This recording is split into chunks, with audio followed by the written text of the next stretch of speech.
Hi kiddos, Miss Alva's here, living the dream. Anyway, we're kind of in the middle of something and I hate that I had to be out. So this is how we improvise. So what we're gonna do is I have your notes from the section here with me and we're gonna go through it together, okay?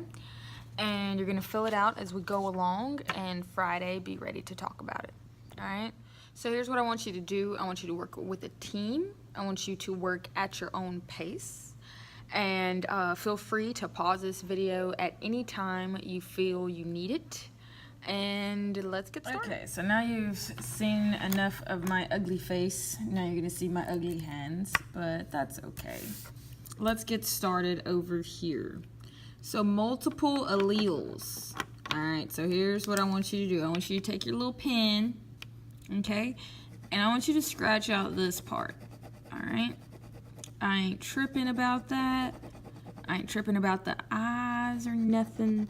I just want you to know A, B, O. Okay? So what a multiple allele is genes that have more than 2 alleles coding for them. Okay? So what that means is, okay, you know how with like parents, if dad gave you brown eyes and mom gave you blue eyes, you'd be that. Okay, well, in this case, dad can give you A blood type and mom can give you B blood type, and that'll be your blood type. Or if dad gives you A and mom gives you O, that's your blood type. Okay, if I can learn to say blood without jumbling up my mouth. Anyway, okay. So, what this means is that both of them are gonna show up in the genotype, like A, B, and O, instead of just brown and blue, whatever. Like any of these three can be the genotype for blood. All right. So here are all of your possible blood types: A, B, AB, and O.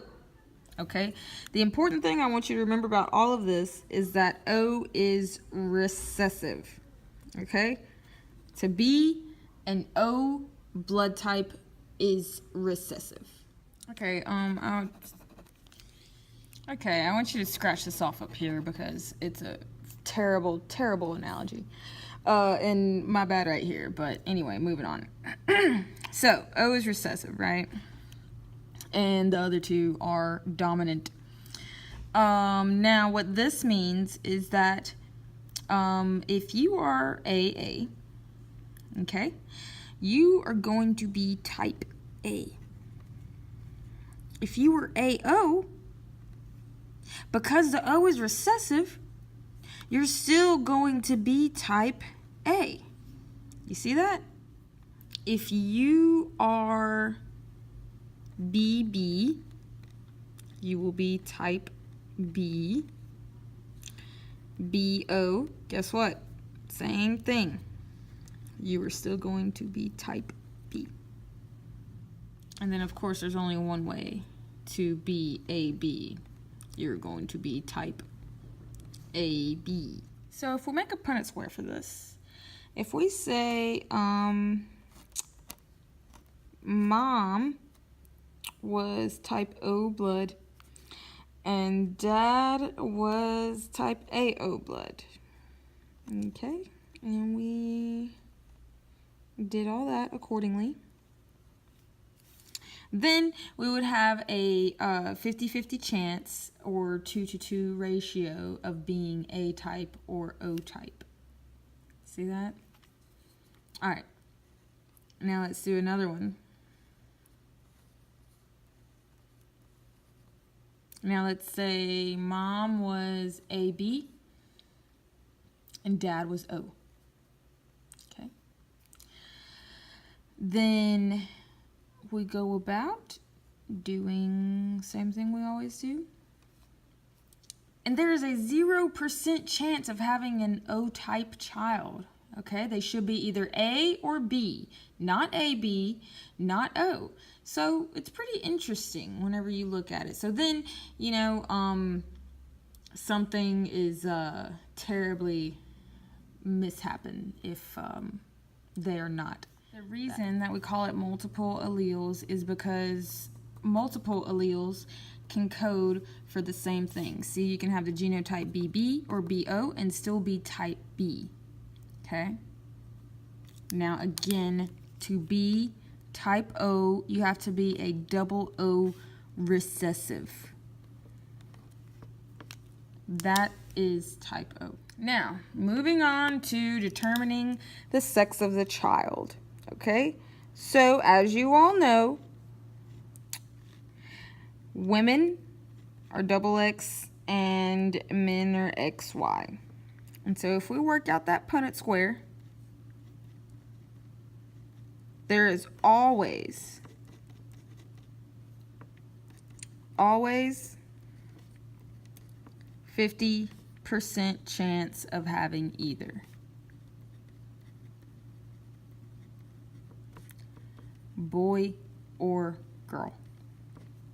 Okay? Always. You guys are very familiar with this. We've done it several times before. But now we're going to get a little interesting, okay? You can actually have conditions that are given to you specifically from your mom's X chromosomes or from your dad's X chromosomes, and sometimes even the Y. But that doesn't happen nearly as often as the X chromosomes do. And these are called sex-linked genes, okay?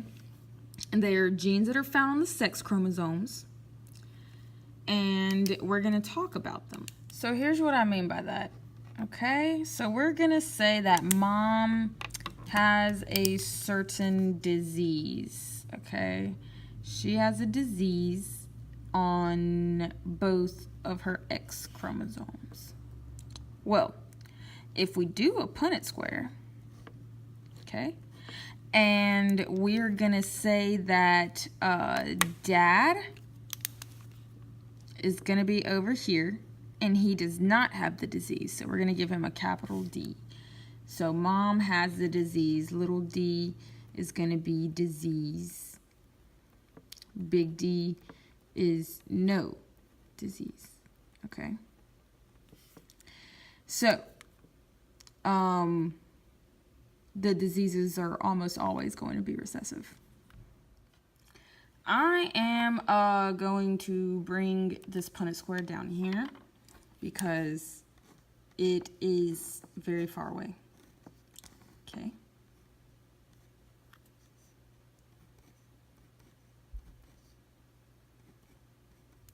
All right, I didn't like it all squinched up in the corner like that, so I brought it down low. So like I said, Big D is no disease. Dad does not have the disease, but mom does. Okay, she has it on both of her X's. It's obviously carried on the X chromosome. So here is my suggestion to you. My suggestion to you is to first do your regular Punnett square. Okay.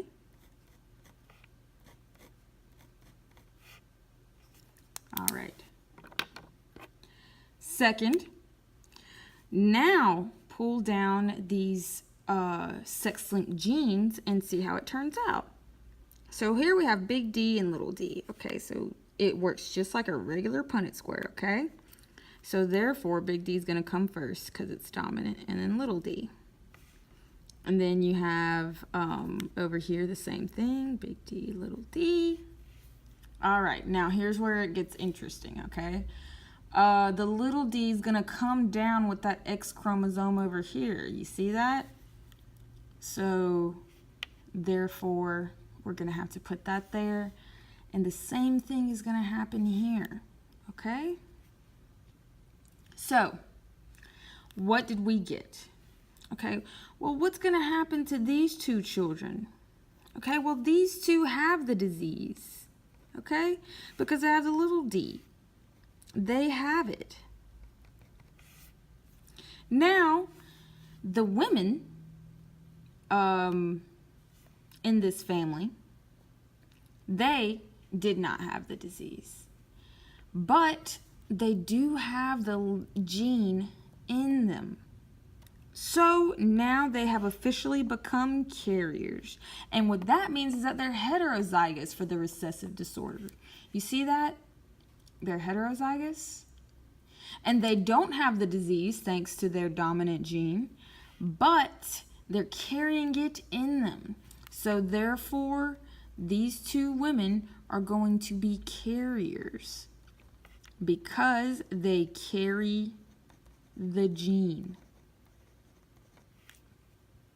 Now, we are going to flip it over to the back and talk about a few sex-linked conditions, okay?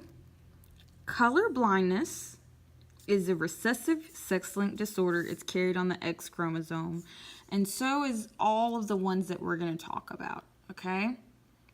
So, color blindness, surely some of you have heard or known someone that has this, and they are unable to see colors. Sometimes no color at all, sometimes only certain colors like blue and green or red and orange and whatnot. It's extremely rare in females because, actually we're going to talk about that part more tomorrow. But color blindness is a disorder that we're going to talk about. Hemophilia is a little bit more serious. Color blindness you can live with. Hemophilia is extremely dangerous. People's blood does not clot. And so, as such, they could potentially bleed to death from a very small cut. It's extremely scary. Now, muscular dystrophy is a sex-linked disorder on the X chromosome. It is characterized by progressive weakness and muscle mass loss, okay? So these people, they don't live very long because they just lose muscular. Now, this is different. It's not like ALS or any other disease that you've probably heard of that people developed over time. This is muscular dystrophy where people are born with this, okay? It's a sex-linked disorder on the X, and people are born with it. ALS, although genetic, it occurs over time. These people have average life expectancy anywhere from 10 to 46 years. These two will work the same. Okay, so let's do color blindness. Let's say that dad and mom, okay, they come together as per usual. All right. We're going to say that dad does not have it. So it is recessive. So if dad doesn't have it, what do you think that means he's going to be? Dominant, right? We're going to do that in a different color. So dad does not have color blindness. So he's going to be big C. Okay? Now I'm going to say that mom does not have color blindness. Okay? But she is a carrier. So I'm going to put a little C right there. Now let's see what happens with that. Why don't you try and pause this video and try to do this yourself, and you tell me what you come out with. Okay, so this is what should have happened. All right. Now you do, again, as per usual, you do your regular XY. Now, you bring down the two big C's. Now, they're both dominant, so they both just go, whichever way. Now, over here, the big C is dominant, okay? But the little c is still present in that X. So whenever that X comes down, that little c comes down with it. You see that? Now, up here, that X is going to come down with its big C.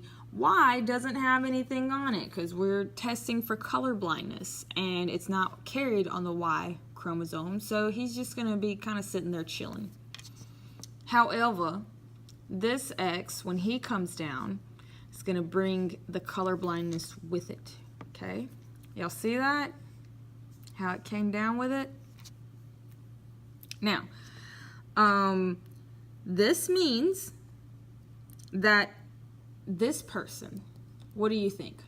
Colorblind or not colorblind? Because remember, big C equals not colorblind. And the little c is going to equal colorblind.